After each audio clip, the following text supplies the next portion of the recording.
Did you find writing your book, You Can't Be Serious, torturous? On the one hand, the idea of writing the book, I didn't know what it was going to be like. I usually write, sketches or dumb characters or things that are not me, things that are decidedly not me. They're these absurd, obscure things that hopefully make people laugh. But, it's a memoir, so it has autobiographical elements to it. And then there was a bunch of research into things, and all of which is to say I wasn't expecting how much of a therapy session it kind of was. Oh. So many of the stories in the book are stories that I've shared with friends, like after the third beer of the night, like when you actually start opening up and sharing stories. And so one of the reasons I wanted to share them with people is because they're stories that I find funny or fun. A lot of them are like, back in the day, here's what happened in middle school, here's what happened in college. So I turned in the first draft of this book, and my editor's like, when you pitched this to me, it was really funny, and this is really dark. What happened? Oh, gosh. And I go back and I'm reading through it, her notes, and I was like, oh, shit. The first draft was like super dark because I wasn't drinking and I was just at a computer at my desk. And so, I'm sure you do this as an actor. Your sense memory kicks in. So when you're recounting a story, you're recounting it from the time you were 13 or the time that you were, 21. So I had to go back in and tell it again the way that I actually tell it to friends, which is also why there's an audiobook. So I enjoyed it, but it was also the kind of thing where I would text other friends of mine who had written books, and some of them were like, yeah, dude, why do you think writers are drunks? Like, it's because of that, this feeling of, what am I doing? Total exposure. Yeah. I'm always drawn to the early childhood stuff. Yeah. I'm intrigued by the idea of being raised by immigrant parents. Yeah. That is a very unique upbringing for a kid in America, I would think. You're not wrong in that when you're the kid of immigrant parents, the clock starts when you're born in a way that is a little bit different. A lot of kids of immigrants actually, and especially I think a lot of Asian American immigrants or Indian American immigrants will talk about this idea of feeling like you have one foot in two different worlds. And I never actually felt that way. So what made my perspective a little bit different was I grew up in a suburb of New York City. So the way I describe it in the book is like, I wouldn't say it was a diverse town, but it was at least like white diverse. Right. Like kids would go home and speak Italian or Polish, or in our case, Gujarati or Hindi in addition to English. And so there was that. So the idea that you were multilingual, or the idea that you ate food that wasn't, a BLT at lunch when you were home on Sunday, none of that to me ever defined whether you were or weren't considered American. That was just part of the American experience. And I think that differs from a lot of people who are the kids of immigrants who might grow up in a place where they're the only ones and they feel like, oh gosh, what's the deal here? Like, how do I fit in? Is there a phrase or a word that you wish could translate better into English? And I'm hoping to kind of link this to your childhood experiences too. Yeah, I mean, look, I'll tell you, it's not even specifically a Gujarati word. And forgive me because the story is in the book, but it's a true story, by the way. Like, of all of the names of people or characters that I had to change because the lawyer at Simon & Schuster was like, you could get sued, this one is not changed. So my parents, my mom especially, had a friend named Pushpa. And everyone is an auntie or an uncle. And the reason for that is even if you're not related by blood, they basically share the same immigration experience as your parents, and they form a community when they come to the United States. So when you are born and, you're raised by your parents, but these are like very close friends who are essentially de facto relatives. So they can pass judgment on you and give you advice. Huge. Like all my Jewish and Italian friends can liken this to their version of aunties and uncles, which are like your parents' best friends who will ask you the most invasive questions about your salary, about what your SAT scores were. I can't even imagine the love life stuff. Oh, that's the next level. And I think Priyanka Chopra in her book described this so beautifully. I'm going to totally get it wrong, her actual description, but it was something like, these people are basically your extended family. So when they ask you these types of questions, it's not because they want to gossip, which they will do, but it's because of a sense that they're supporting you and they have an interest in your well-being. So my mom has this friend named Pushpa, auntie, and she's very docile. She's very quiet, really sweet, takes a keen interest, or used to take a keen interest when we were teenagers in what we were doing. And so because she was so sweet and kind, And her friends, my mom's friends, they came up with a nickname for her, Pushy Auntie, because she's not pushy. She's actually very sweet. And the challenge here, you asked about language, is that sometimes in the Gujarati language and a few other Indian languages, the SH sound is sometimes switched with an S sound. So instead of saying, you see where I'm going Yes. with this? I can't believe it took me this long. Yeah. Instead of saying, oh shit, someone might say, oh sit. And instead of saying, pushy auntie's here, they would say, pussy auntie's here. And so we were like 12 years old, and you'd have other aunties downstairs at my parents' house when this station wagon pulled up announcing to everybody, hey kids, pussy auntie's here, come downstairs. And we were laughing our asses off. The aunties had no idea why. A couple of uncles were like, yeah, we understand why you're laughing. But so yes, language and dialects and even particular linguistics can be a ridiculous, funny thing when you're a kid. Have you been to your high school reunions? So sadly, I missed both of them so far because I was working and I couldn't get the day off. I went to high school in New Jersey and I was working, I think, in Canada and LA for both of those times.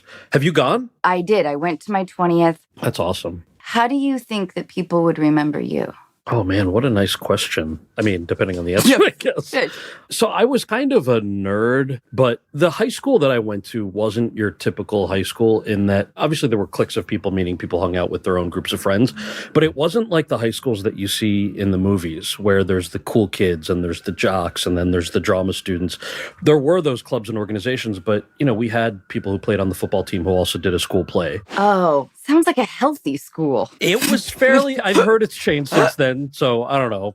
But yeah, it was really weird. It wasn't until college that I realized that people actually went to high schools where it was considered not cool to take the bus. And I was like, what do you mean? How did you get to school? Like, well, either you got dropped off or you had a car. I was like, oh, that must have been nice. Yeah. You know, I was the son of immigrants. I can't say, buy me a car. Yeah. It was just like, yeah, you want to go to school, you got to take the bus. So I really wanted to take a bunch of classes that you weren't allowed to take if you were enrolled in certain other classes. I'll tell you what I mean. So there was a magnet program for the arts.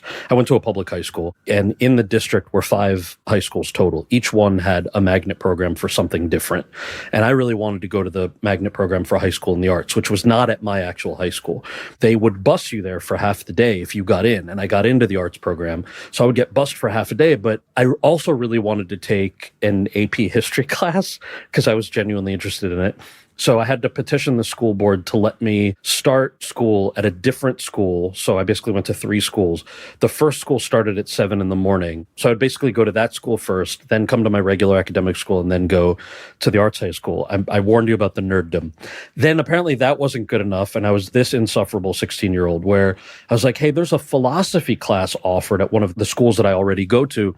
Can I just take that instead of eating lunch? Because I have this bus ride to the other high school that I can just eat my lunch at during that time.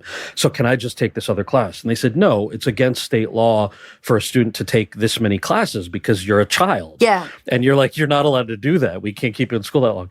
So I worked it out with the teacher. His name was Mr. Craze, wonderful guy. And he let me audit this class. And all the other students were like, how are you able to do this? And I remember meeting the guidance counselor who I didn't love. And she goes, you know, it's unfair. You can't get graded for these things because it puts you at an unfair advantage. You'll have a weighted GPA. Your GPA will be higher than everyone else's. I'm like, for fucking doing the work? Yeah. All right. So I'm sorry, it's not my problem that the other students don't want to apply themselves, that they wanted to eat lunch in the cafeteria. So part of the reason I'm answering the question that way is like, I feel like that was kind of insufferable in retrospect. But at the time, I know that it was just like the quirky thing that everybody knew that I was doing and seemed to think that it was just a weird, quirky thing. Well, it's interesting that you also confronted at the time in your life when you're starting to really realize the absurdity of adults at times. Yeah. And it can be crazy making. But were you always a really good student? I mean, did you consistently get a 4.0? No, that's probably the biggest irony of wanting to do all these things. I absolutely did not get a 4.0. And my grades were pretty inconsistent. I mean, even through college, I wasn't very good at science or math. I'm still not very good at science or math. It didn't mean I wasn't interested in it. I thought my physics class was super interesting in high school. My physics teacher was this like 112-year-old woman named Mrs. Teller. She was not very good. I also was a bad student. And I was the kind of student who And I wonder if you were like this too, because a lot of actors and writers are, because we tend to ask why a lot. So I would ask why if we had to memorize this equation in physics and somebody would be talking about time dilation in astronomy. I'm like, this sounds really cool. How do we know if that's a theory or if that's in practice? And if it's in practice, what can it be used for? Now, as an actor, you need to have the answer to something before you memorize a line, before you enter into a scene, right? So that part of my brain was like, well, if I know the answer to this, then it'd be really easy to memorize this equation. And Mrs. Teller would always be like, my dear boy, the only thing that you should know is memorizing the equation. You don't need to know anything else unless you're intending on getting a PhD in astrophysics, which I assure you from your grades, you are not. And I was like, damn, ice cold, Mrs. Teller, ice cold. So I would get like C pluses, B minuses in her class. Not very good. But then history and English and things that allowed me to write a paper or to do a presentation, I would do really well in. How would you sum up your college experience? I went to UCLA. So you moved across the country to California. That's right. Were you just loving it? It's the thing that brought me to California. I knew that I wanted to pursue acting, especially film and TV. And I didn't know the first thing about it because, I didn't come from a family that knew anything other than the sciences. Getting a degree in engineering, which my dad had, and then a degree in chemistry, which my mom has. Like, those are the only reasons they were allowed to come to America. In the early 70s, there was a labor shortage for engineers and people in science fields. That's why there's so many Indian doctors and engineers. And of course you have a problem-solving mind.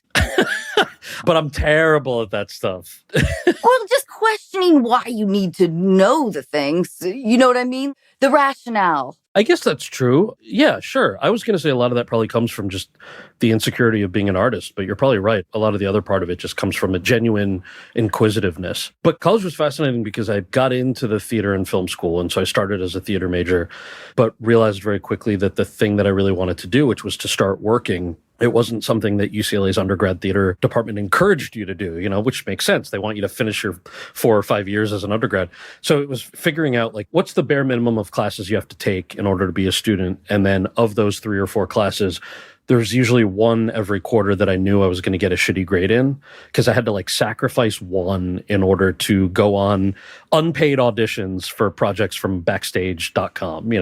It was that kind of thing, which in retrospect, I loved, as frustrating as it was. It's every actor goes through that. What are your first few years like and how are you building up your resume? I assume you had a similar story, or at least your friends had similar stories. Yeah, I went to University of Washington, but I've been acting in Seattle since I was 9. Awesome. Yeah, it was theater and then training videos for Red Robin or Safeway totally. For a few $100. Yeah. But then when I made the decision to roll the dice and give LA a year, when I got Scary Movie, that was when I was like, oh, I am out of my element. Okay. Don't know what's going on. Yeah.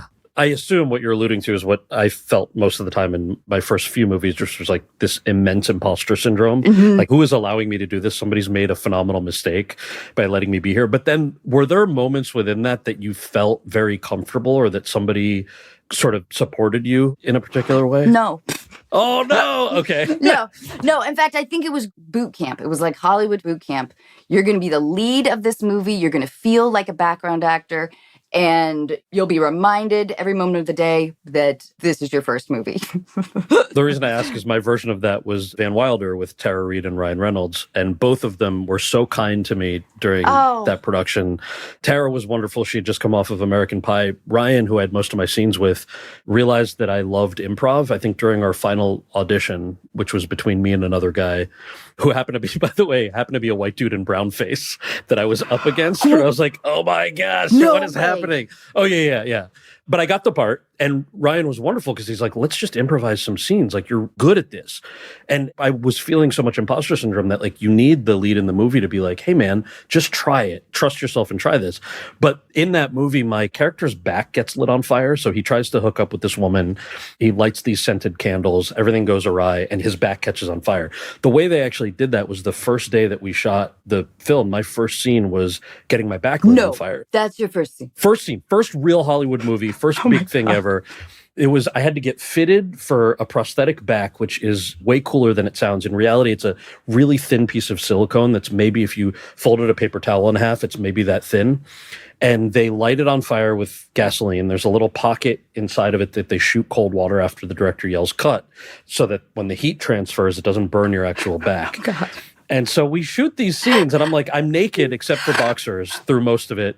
It's a ridiculous scene. And when it was done, the woman who played the love interest, Ivana Bazilovich, wonderful, she and I were talking. We're like, we don't know each other. It's day one of like 67 on this movie. Why on earth would they shoot this first? There was no chemistry. So I pulled the producer aside. I was like, hey, man, can I ask you, like, why did you shoot this scene first? We would have had so much better chemistry if we did it later. And he goes, oh, I mean, if I lose an actor, I don't want to have to reshoot the whole film. I'm like, what do you mean? Because you're on fire. If something bad happens, I'm like, oh, shit, really?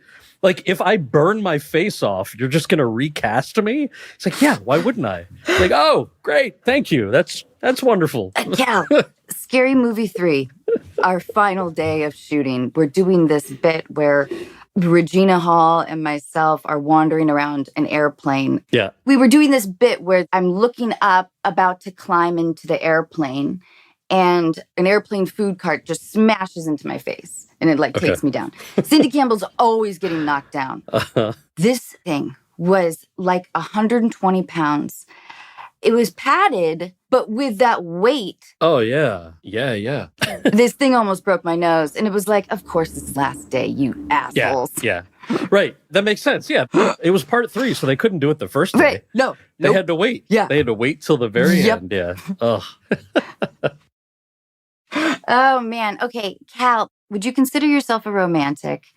And have you experienced heartbreak? Oh, my gosh. Who hasn't experienced heartbreak? Yeah, I feel like perspectives on this, at least for me and a lot of friends who I talk to, are understandably skewed because of COVID and kind of reassessing what's important, or even just how polarized things are outside of friendships or even within friendships, right? The last few years, I almost feel like being a romantic and trying hard not to be a cynic are tied together for me. A lot of times, because the part of inevitability of being a romantic is seeing or wanting to see or feel hope or positivity in something, like in a moment, in a shared moment or something like that. So it's something that I'd thought about in conjunction with other things the last few years. The real shitty reality is how much time can heal things, but the thing that overlays that for me is that it's not time alone, it's processing it. So if I'm ignoring something that was heartbreaking or traumatic or even just a bummer, that maybe didn't even rise to the occasion of being heartbreaking or traumatic, and I ignore it instead of working through it, I find that obviously that's a tension that I carry around even after the fact. Yeah. I told you about the first draft of the book and how jaded that felt, or how dark it was, rather. Right. I think that's a great example of it, where some of these things were stories from 8th grade, like silly, now funny stories about getting bullied in 8th grade, that the first time I wrote them, I put myself back in that place. And I think the reason that it was such a visceral writing of those stories is that I hadn't maybe fully thought about those things as an adult and didn't realize that, wow, shit, like my perspective on certain things is still affected by something that maybe happened 20 years ago. And I very much welcomed having the chance to write it out and go through that. So I feel like it's not just time alone, it's the thinking about it too. Will you tell us about the bullying? Yeah, I laugh about it in a way because, when I was in 8th grade, it wasn't called bullying. It was just called middle school. Totally. Yep. It was just like, oh, yeah. And in our case, it was a combo of things. So I was also a nerdy drama kid. Our middle school was very much what our high school was not. So for all the wonderful things I said about our high school, how there weren't cliques and there weren't popular kids and not popular kids, middle school was very much the TV version of all that shit. It was like, there's the popular kids, there's everyone else, and it's a tiered system, and the drama kids are at the very bottom. A good middle school should prep you for your shitty high school experience, so you can say, I guess it's not as bad as middle school. Yeah, that's right. That's right. And then you move to a place like entertainment where you have to fight for every job, and you're like, oh, middle school was cake compared to this. This struggle is an adult struggle. So we were not the cool kids. And I remembered actually the first time I remember thinking about representation on TV, which of course now people talk about a lot, diversity and representation. One of the first times I remember thinking about it was when I was the Tin Man in The Wiz in 8th grade, and we shared the gym with soccer players. So there was a stage in the gym and we would rehearse and they would stretch and then go out to practice. And we shared a late bus home, and the late bus home was torment because they would basically just recite whatever snippets they heard when they were stretching. Ugh. It was awful. And then that would graduate to them like, imagine 80s movies about high school. So it was getting beat up on the bus or getting spit on, things like that were very much like just dumb 8th grade boy things to do, but that you definitely don't know how to process if it's also within a hierarchy. The thing that fucked with my head was that whenever they would do that, they did that to everybody, but whenever they would do it to Indian kids, they would always quote Apu from The Simpsons. And I thought that was wild because it showed me that their only exposure to anyone who they thought looked like me was a cartoon character voiced by a white dude. Like, it wasn't even a real human, right? It was just this other thing. And having an adult brain now to be able to dissect it with humor and to kind of put it in its rightful place on what that all was, it was still the first time that the 13 or 14-year-old me was like, oh shit, what's the deal with this? And how does this make me feel about what's happening? And it was one of the things that same play, when we put it up for the school, we had to do 3 forced scenes for the whole school, including the soccer players. And there's a scene at the end where the Tin Man gets his heart from The Wiz. And the line that I'm supposed to say after I get the heart is, all you fine ladies out there, watch out. And I was dreading saying this line. First of all, it's an awkward line. Right. But it's also, what does it mean? No, what does it mean? You're going to get shit on by all the soccer players, too, for saying that line. Totally. That's the line they're going to recite to you on the bus. So I go up there, I get the heart, and it's the first time I remember as an actor being in the zone is like 14-year-old me. I walked to the edge of the stage, and instead of delivering the line as I had rehearsed, this arrogance came over me, and I looked at the audience, and I said, all you fine ladies out there, and I did this massive pelvic thrust, and then I said, watch out. And I walked back to where I was supposed to stand, and I was like standing like I leaned into it. The crowd went ape shit. Everyone was on their feet. They were applauding. Girls were screaming. On the bus on the way home, the soccer players that afternoon applauded and were like, holy shit, that was so funny. And in retrospect, it was probably the first time I recognized one of the reasons I've grown to love comedy is it can be a unifier. It can give people this suspension of disbelief from what they may have previously believed or imagery they had seen before. But it was magic, man. That was the thing where I'm like, being able to take something that was awkward, painful, confusing, weird, and warp it into some awesome victory. Yeah. This is the stuff of movies. Right. So that's all of what I mean when I say that in retrospect, when I've had the chance as an adult to think about things, it's not just time, it's being able to look back and process a specific moment with what that's then offered you as an adult. Kal, I was watching some of your interviews for your press tour, and I know you get a ton of questions about Josh. Yeah. And I wanted to ask you, what do you wish you would be asked in terms of your relationship? Sure, yeah. Or do you not like to talk about it at all? What are your feelings? This question is posed so wonderfully and respectfully and clearly from somebody who's had to deal with that kind of shit in a non-kind way. So the whole book, it took about 4 years to write, in part because I researched a lot of it. So, I mean, it's a fun, silly memoir that you should read at the beach. But there were parts about things like the Van Wilder brown face, right, that I did a lot of fact-checking on, because what I love about what we do is how beautifully Hollywood can and does change over time. And I just think that's the coolest thing in the world. And so in writing about things that happened in the past, I just wanted it to be very clear that I wasn't trying to rehash old beef or old things that had happened, but rather build upon it in celebration. Sure. The things that formed you, of course. Yeah, totally. And then I worked in politics and government for a few years, so there are some chapters on what that was like. You say that so casually. Worked in politics. You worked in the White House. Worked for the President of the United States. I did. It was awesome. All of which is to say the subtext of the book, aside from dick jokes that you will hopefully enjoy on vacation at the pool or the beach, is that systems can and do change over time, right? And there are only 2 real stories in the book that have nothing to do with merit. One is this funny, ridiculous first date gone wrong story about how Josh and I met and he came over with an 18-pack. You must tell us. We met when I was working in DC. He was working elsewhere. We meet through friends. And I had one afternoon off a week. Usually it was Sunday afternoon. And so for our first real date, it's like, all right, well, I'll come over. We'll just like grab beers and hang out. So I had like, you clean the apartment. I have the TV turned to SpongeBob SquarePants because I'm a giant man child.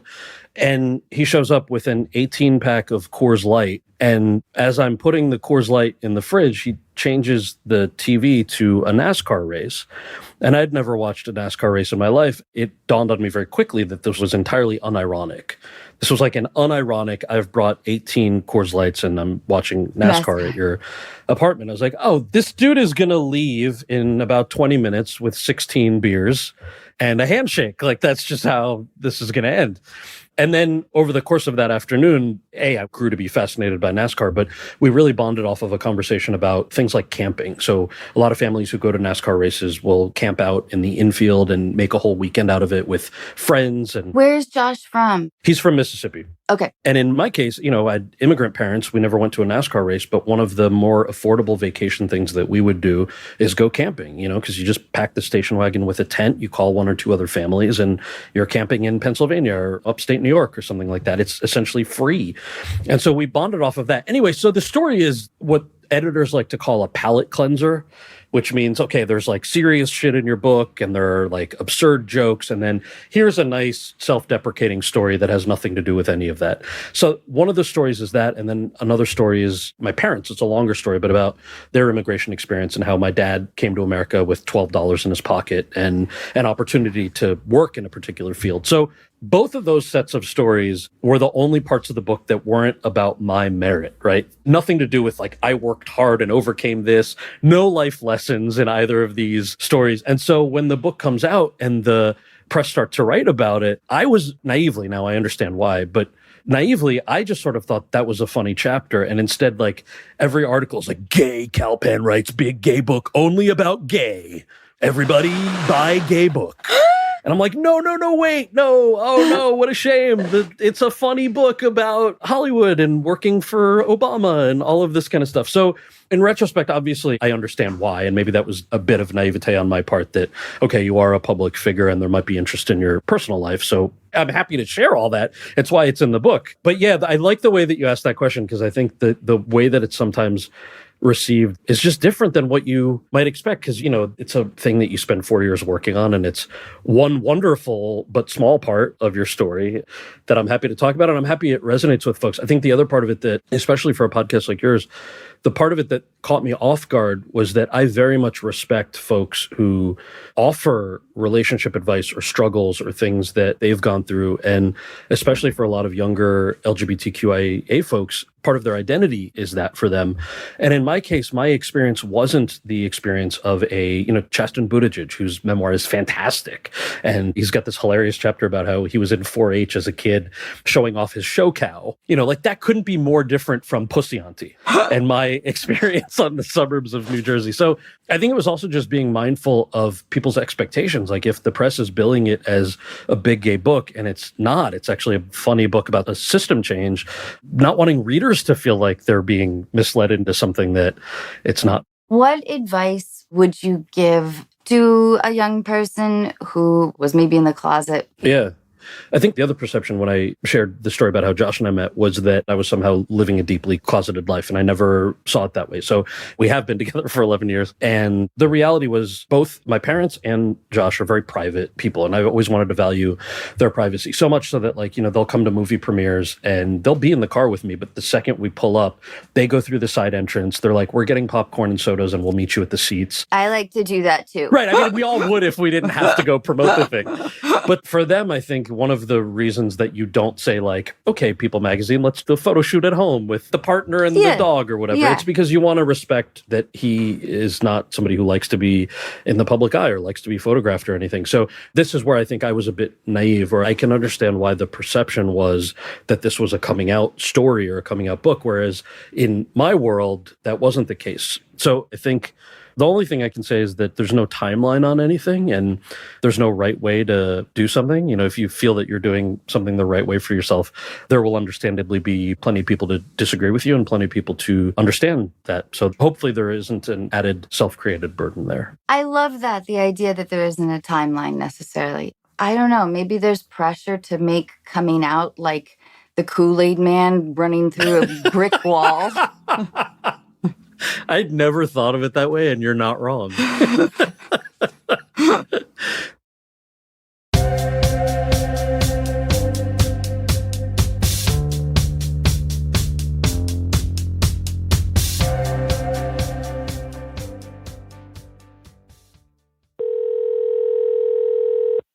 Megan! Hey! Hey, how are you? I'm really good and excited. And I just wanted to say, Anna, obviously I'm a huge fan since high school.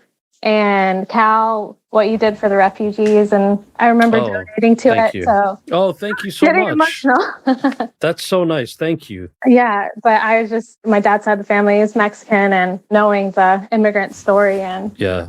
So anyway, yeah. Megan, you're so lovely. And thanks. Thank you for your letter. It is incredibly intriguing. Will you tell us what's going on? Yeah, so I grew up in a mega church, and then probably after high school, I kind of slipped away from that. And I had some friends reach out to me. They're like, my friends have moved in the area and started a church. You should meet these people. You'll love them. And at first I didn't reach out. And then another person reached out. And so I was like, okay, I'll meet with them. So I met with them, really enjoyed their company.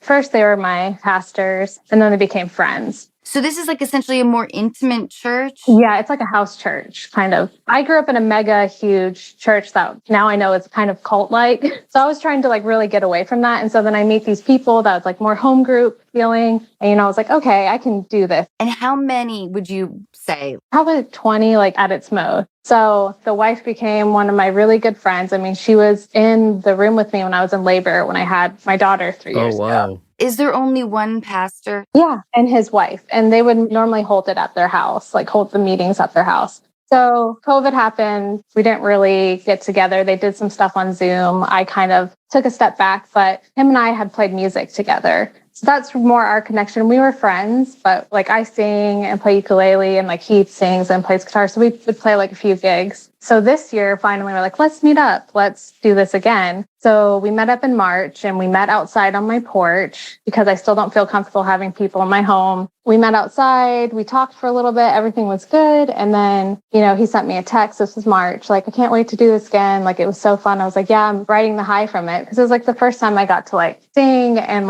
we harmonized well together. It just felt good. And so I hadn't seen him for a while. We don't text really. So basically came over mid-June. It was a Friday, and we talked a lot. The vibe felt off, but I know he's been depressed. It was just him? Just him. Yeah. He felt like a brother to me. So I didn't ever think, he never showed me any attraction or feelings. So we're talking, and he knows a lot about my past sexual abuse because they were in a therapy setting where, you feel comfortable enough to tell your pastors and stuff so he's known all this deep detail that I wouldn't normally share with people. So we had talked a little bit about that in the beginning, but he was asking me questions about myself. And he was even talking about his own relationship with his wife. And, I was telling him oh, my therapist says just surface level stuff. Megan, when he talked about his wife, was it negative or positive? In the beginning, it felt like he was just saying even though he does romantic things, it's hard to keep romance in the relationship. And he's taken a sabbatical from church so that he can work on himself to get back to the church. So that's kind of where he is. So everyone's been oh, he's depressed, he's sad, he's in a dark place.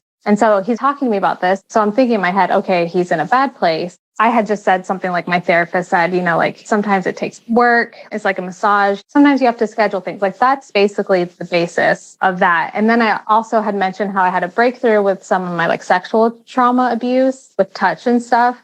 Nothing that should have ever turned him on. I considered him a brother, and I don't have an ounce of attraction towards him. You guys have shared some personal stuff. You feel safe. And then what happens in that moment? First, he asked me a question, how my husband and I have felt about open relationships. And I kind of felt like it was inappropriate, but I thought I was like, oh, maybe he's asking if we talked about it. And I said, we've talked about it before, but I didn't mean us, but I'm like, my husband is such a monogamous. He doesn't believe it's right. But I'm at a place where like I have friends that have an open marriage and it works for them. But I was like, if no one agrees. So then we're talking about being parents and our struggles, like not struggles, but just like I was talking about how my connection, my daughters change in a good way. And then all of a sudden he gives me this like super intense look. And because I don't identify that with him, like him being that way towards me, I was like, no, that's not it. There's no way. I'm like, he's feeling emotional because we just talked about parenting being hard. I should give him a hug. And so I stood up and I gave him a hug. And then I felt the feely, like touching my back stuff. And I was like, almost shut down, because that's in the past in situations like this, I would shut down and sometimes let the man do what he wanted, you know, but I was like, okay, what am I going to do? And then all of a sudden I feel him turn his head and I feel his lips against the side of my head. And I was like, no. And so I pushed away and I said, we can't do this. Like, what's going on? And he was like, oh yeah, good thing nothing happened. If we'd done something more, it'd ruin our families, not only our families, but our community around us. I was in such a state of shock. And I was like, if I would ever thought that he had any sort of feelings towards me, he would have never come over. I would have told my husband. Because even when I have male relationships, because I've grown up in this Christian background where we're told you can't have a male relationship unless it's your husband kind of thing. So I'm always with my husband. Okay, I have this friend, or I'm playing music with this person. How do you feel? He's like, I trust you. He grew up so different than I did. So anyway, I would never put myself in that situation. I so believe you, and I'm so sorry that you have to continue to tell people this. Yeah. I can't believe that the first thing he said was, oh, it's good that we didn't take this any further. Like, you're like, what the fuck, man? Exactly. I wasn't going to take it anywhere.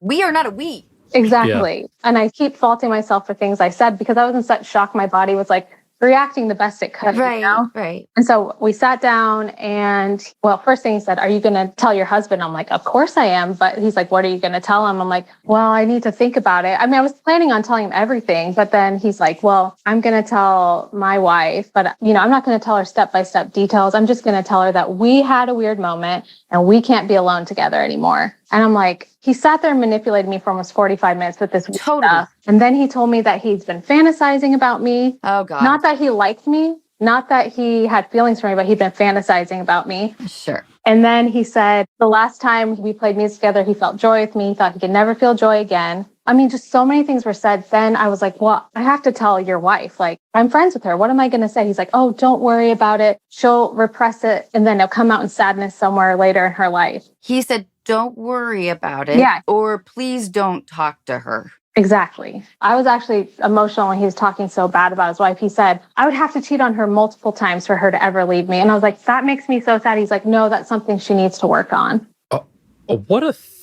Sorry. No, what a thing even to my say. therapist, when I told her the story, she said, this is not professional of me to say, but this guy is a jerk. You know? Oh, he's a fucking asshole. Yeah. Oh, yeah. Then I can say that because I'm not a professional. Yeah. Yeah, same. I mean, it's clearly super manipulative with each increasing step. Yeah. Yeah. Yeah. And because I was in such shock, I was like letting him talk. And towards the end of it, he was like, I hope you're not in therapy for this 5 years down the road. Oh, what a creep. Yeah. And even I said, I'm sorry. Like, I think I misinterpreted your look. He's like, no, all I wanted to do was hold you. And he's like, if you wouldn't have hugged me, I would have let that look pass. Like, so instantly started the blame on me.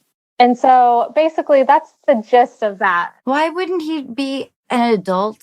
Yeah. And apologize? Yes. Literally my first thought. That's what an adult does. The fact that he didn't say, I'm really sorry. I'm really sorry. I was feeling really close to you. I apologize profusely.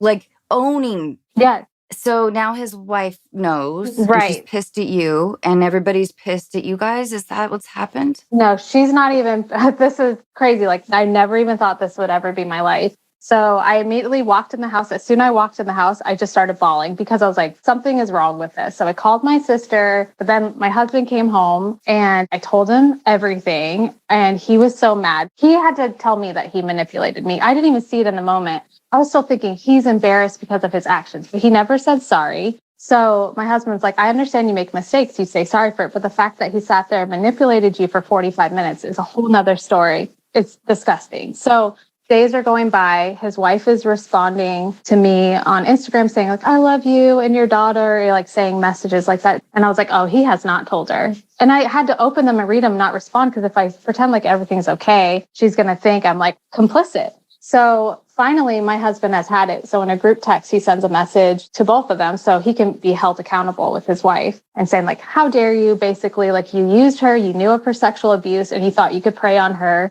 And so they hadn't talked. His wife came over on a Friday, so a week later, and I brought out a box of tissues because I'm so emotional. I'm like, no way, if I was in her position, I would be so emotional myself. And so it's like she's showing less emotion than you're showing right now. It was almost like she's done this before. She wasn't really in shock, but she told me basically was, my husband is mentally ill and I have to take care of him. She's like, I'm not trying to downplay what you're saying. I mean, I told her every single detail. I mean, we spent a long time talking about it. She's like, he's going to talk to the church leaders. And my parents are part of the leadership, by the way. Oh, whoa. I brought Okay. him into this church, which I have regrets, but trying not to have regrets. She's like, he's going to talk to leadership this weekend, where I'm like, oh, great. He's going to be accountable. But all this time in our group text, never once said, I'm sorry. So to me, the easy solution is, of course, separate yourself from these people. Yeah. Like, this is crazy. And it's unfair. It makes you feel like shit. These people aren't your friends. Yeah. So they basically had a meeting with him. He had the nerve to call my dad and tell him before the meeting. My dad believes me 100%, which is a new thing for me because when I was abused as a child and I went to my parents because it was a family member and they questioned it, like, are you sure? And being little, how am I supposed to know what that is? So my parents have amazed me and it's brought healing for my mom because she's now said, oh my gosh, all these men have done this to me, and she's downplayed it. So there is some goodness that has come out of this. But my dad is like on fire, like, no, didn't believe him. But he's like, I had to push Megan off of me. She gave me a hug. I admit that I gave him a hug. Oh, that's what he says. To my dad, because he knew that my parents haven't believed me in the past because I shared that with him. So he was banking on my dad not believing him. I've had a few boyfriends, maybe one husband, say like, oh, so-and-so tried to kiss me. And I've had to hear that 3 or 4 times before sort of recognizing, oh, that's like a proactive defense. You guys fucked. Yep.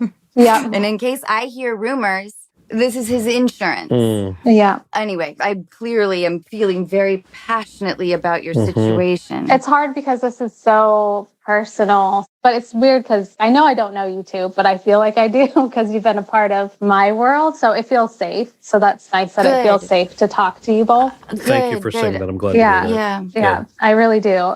So yeah, they have a meeting. And my husband I told him I won't be a part of a meeting because I didn't feel safe with him. Like I just didn't feel safe seeing his face. It just triggered so many things of my past. And so I wanted my husband to be a part of this Zoom meeting for representation. And they decided that he couldn't be a part of it, but his wife was allowed to be. Who decided this? The church leadership, not my parents. There's 4 people, and then they let 2 other people in because they're like, they might take sides. So we want these 2 people to be in the middle. They weren't even a part of leadership, which they didn't even want to be a part of this. So now people I don't know are dragged into my story. So basically, he wrote this letter. When I tell you, it is the most disgusting letter that when I read it, it made me feel suicidal. Oh. He shared personal things with a twist, like he went so far to say, because what I shared with him was, I'm always sensitive to my husband's touch. And I realized because my abuser when I was a child touched me gentle. And so he had the nerve to say that basically I wanted my husband to rape me because I liked it. Oh my God. Oh, Megan. So that's where I drew the line. And at that moment, I felt like these people were believing him. And I'm like, I'm not a suicidal person, but at the time I was like, what's the point of me being here? Women are never believed. There's a hashtag that says believe women because of this, because of a man like this. So I was feeling so emotional. I was angry. He had said that I told him my husband had anger issues. So it would invalidate anything my husband said out of righteous anger, because my husband has a right to be angry. He said that I gave him the look and that he felt unsafe. He didn't feel good around me. He felt uncomfortable, that I was inappropriate. All this stuff. He stole my story because his wife told him everything, word for word. At one point, one of the leaders was like, this is what Megan said. Did you listen to her audio recording? Because I had sent them an audio recording. And he's like, no, he just did that so they wouldn't know who to believe. So I will try to keep this short because it's not stopped up until last night. It just doesn't stop. So I don't feel like I owe these people anything. Nope. That's right. Not at all. Nothing. So I had said, okay, fine, I'll meet with you. I'll read you the text message that I sent. I broke up my friendship with his wife because you have to choose between believing your husband of 20 plus years and a friend of a few years. Like, that's a horrible position to be in, but it's not healthy for me. And I told him, like, you're a liar. You stole my story. Basically, like, I will find justice for this. It might not be in my lifetime, but I will teach my daughter, protect herself from men like you. That is a beautiful way to put it. And it's so amazing that he heard that. I mean, he didn't. Right. But that you got to articulate that. Yeah, and it felt powerful. And I actually have to go back and read that sometimes to give myself that power back. And I told him, you have not stolen my power. It's my power. It's not yours. And you cannot take it from me. So basically, I find out that he has contacted a lawyer just for advice. And I think he wanted the church to pay for it. And so they refused to. This guy is a fucking piece of work, man. That's what everyone's like, just say that we'll give you grace. And so, yeah, now his wife was like, he's in therapy, you know, he's on meds. I'm like, therapy is not going to work if you can't tell the truth. Is he going to sue you for slander? Defamation. Yeah, I don't even know. For the 20-person house church? Because he's losing his finances. Like, he's been on sabbatical and he's been able to get paid. So he's trying to cling on to his position, his money, that my parents have given him money for the past 5 years to survive, where my parents don't make a lot of money. Because he's a pastor, right? Yeah, because you're guilted that you have to give 10% of what you make every month to the church you go to. What are the difficulties of leaving this church? That was my question. I think is because I did build like a community. I'll go back if I can share my story, but I'm not going back again. The leaders now believe me. After I had a face-to-face with them, they believe me, but it's like, I don't feel any connection to church anymore. This church was my last straw with it. Like, I guess it's eating at me is that he got arbitrators. I think he expected these other church leaders that deal with sexual misconduct to say, you're right, she's wrong. But they sided with me, which there's no side. They believed me, I should say. So the leaders had said that they wanted him to resign. He refused that and he went above. He has a board of people. And they last night said that he shouldn't be held at fault for my issues because clearly I'm a woman with issues and that he's a man of God and he needs to keep going. So he gets to keep his little church and get payment from these people. In my opinion, I feel really strongly about this. You need to leave this church. Yeah. And you need to do it formally and you need to do it decisively. Yeah. Write them a letter. You don't have to be emotional about it. They're going to call you. They're going to try to like, well, no, we're going to blah, blah, blah, blah, blah, blah. Your parents are going to weigh in on this for sure. My parents have left. Oh, great. Great. Yeah. And my mom has been doing the finances and all that. And she's just sending them all the stuff. They don't even know how to do it, but he can just do it. Like, he's gotten free labor from all these people, free money. So Let me just get this clear, though. Are you comfortable leaving? Is that what your plan is? yeah, yes. I hope you do it immediately. And I Yeah. hope you do it without emotion. And it's amazing that you have such an incredibly supportive husband. Mm-hmm. There isn't anything to his lawyering. No, I think because he expected the church to pay for it and nobody. Yeah, like for what? The sooner you can sever ties, not just like formally by writing them a letter or an email, which I would do as opposed to calling. I would ignore their phone calls. Do this surgically. You are a professional. You are your own person. They don't own you. And then you'll be able to kind of trick your mind eventually. You'll start to feel the actions you're doing. Yeah.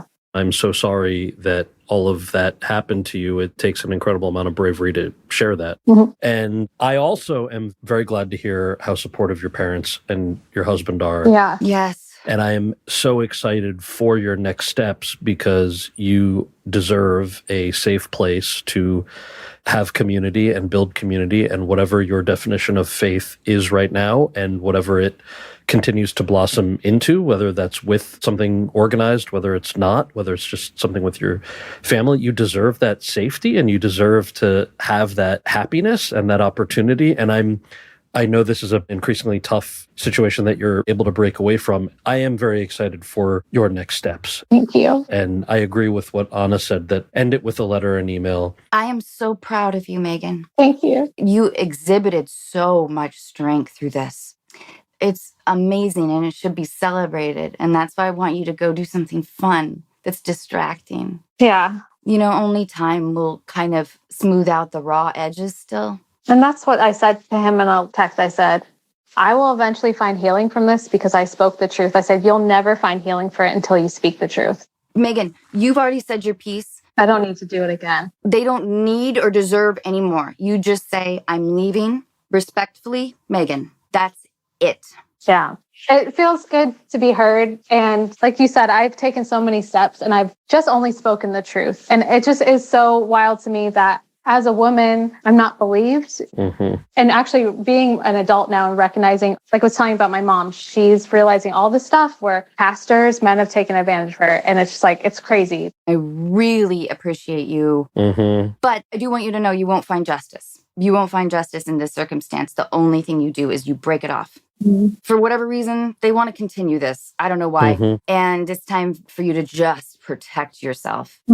Megan, I love you. I love you too. Like, it means the world that I could share my story with you too. I really appreciate it. Thank you. Thank you. Thank you, Megan. I'm wishing you all the best. Yep, you got this. Yeah. Thank you so much. Absolutely. Bye, Megan. Thank you so much. Bye. Bye. Thank you.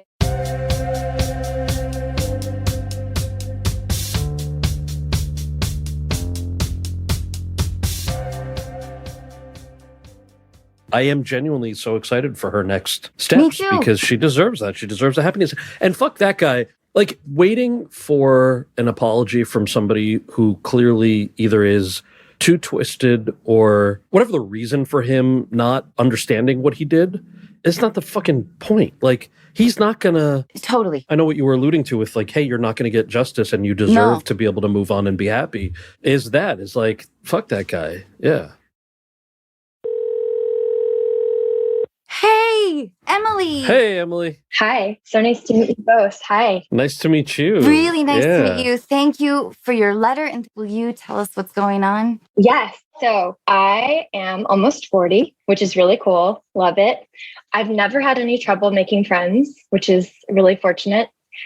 I do feel like midlife, I'm just kind of tired of friendships with my cis women friends being as complicated as they can be. Sure. Which is like, I hate to have a gendered issue to bring up because everyone's wonderful. We're all doing the best we can. I feel like in my life, I try to be as good to other people as I can be. And I feel like, especially like when you're in a competitive industry, there's like cliquishness that never really goes away. And you meet people that you love so dearly who really nourish you, and you meet people that maybe you don't love so much, but you still have some like positive relationships with. And then there are always these people who insist on like getting together and being cold. And I don't know, it's just so frustrating. Emily, I feel you. I have never felt like I've understood the secret language of women. There's so much in what you said, Emily, that I resonated with, mostly because I turned 40 a few years ago. Like, I love it. I also don't feel whatever it means to like feel like you're over 40. Like, I don't feel that way necessarily, whatever that's supposed to mean. But I think the disconnect that, you know, sometimes I feel with people who I've known for a long time, a lot of that I thought stemmed from age because, you know, I don't have kids, for example, and a lot of folks have kids. And so, you know, the hours where people are available, or my brother's kids. I love my niece and nephew to death, but it's all yelling and screaming when we talk on the phone. There's like the idea of it, but you love that.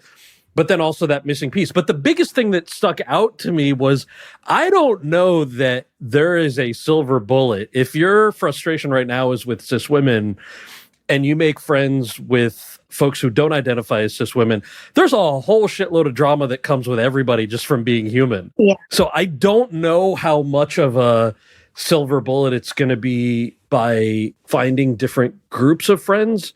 And I would be very curious to know what the other factors are. And I only say that because that's something that I've explored in my own life, where at first look, I'm like, oh, it's the demographics of the person that I'm friends with, or it's my place in life, right? I don't live in this place anymore, or I'm doing this, that, or the other. And all of that complexity is the thing that I'm sort of most curious about. Is there a specific incident, Emily, that stung you? And are you lonely? Yeah, that's a really good question. I feel like I'm the type of person who maybe overloads my life with friends. And I do have kids, so I don't have a lot of time for that. So where I'm coming from is my time is really precious.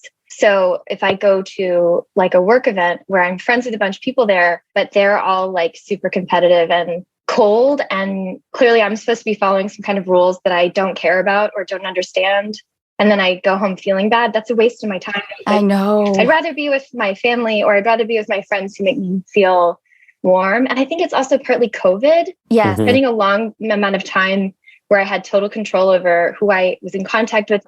Maybe it's like a boundary issue. Like there were a ton of boundaries behind seeing people with COVID and now going back into the world and being like, this doesn't feel good and I don't want to do it, but maybe I have to do it for work, or I have to do it because I love these people, but they make me feel bad.